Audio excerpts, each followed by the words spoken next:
এরকম কেক যদি আপনারা বাড়িতেই তৈরি করে নিতে পারেন তাহলে আর আশা করি বাজার থেকে কিনে আনার দরকার পড়বে না।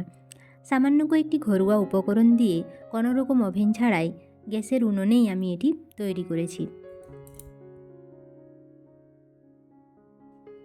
কোনো রকম ঝামেলা ছাড়াই সম্পূর্ণ নিরামিষভাবে তৈরি এই কেকটি খুব সহজেই আপনারা বাড়িতেই তৈরি করে নিতে পারবেন।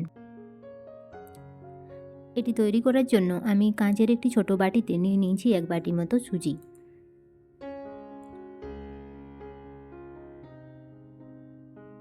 ওই একই বাটিতে আমি দিয়ে দিচ্ছি 1 বাটি মতো ময়দা।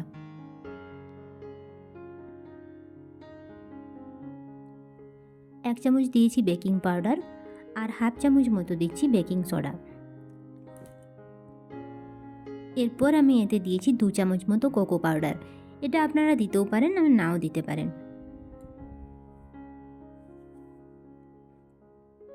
এই উপকরণগুলোকে ভালোভাবে মিশিয়ে নেব।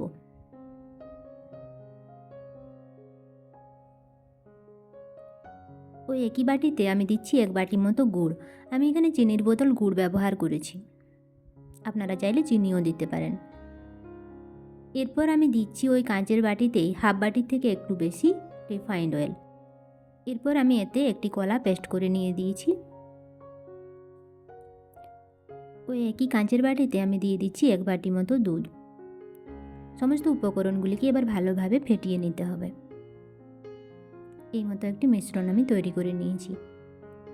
এরপর আমি এতে দিয়েছি কিছুটা পরিমাণ নারকেল কুচি আর একটা গাজর কুচানো।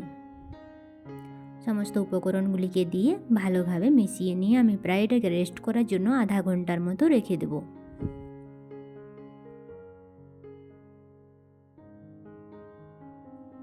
এরপর গ্যাসে একটি কড়াই বসিয়ে আমি 5 থেকে 6 মিনিটের জন্য মিডিয়াম আঁচে প্রি হিট করে নেব।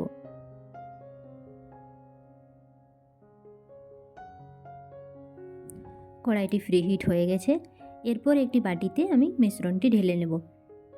আপনারা কেক টিন না থাকলে বাটিও ব্যবহার করতে পারেন।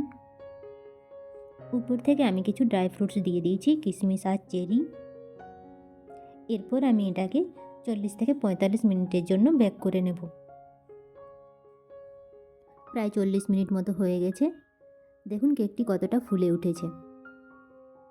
এই কেকটি দেখতে যেমন সুন্দর, খেতেও তেমনি সুস্বাদু হয় আর শরীরের জন্যও খুবই হেলদি। আপনারা খুব সহজেই এটা বাড়িতে বানিয়ে নিতে পারেন। এই কেকের ভিডিওটি আপনাদের কেমন লাগলো তা অবশ্যই কমেন্টে জানাবেন। ভালো লাগলে একটি লাইক করে দেবেন। আরও নতুন নতুন রেসিপি জানতে চ্যানেলটি সাবস্ক্রাইব করে প্লিজ আমার পাশে থাকুন।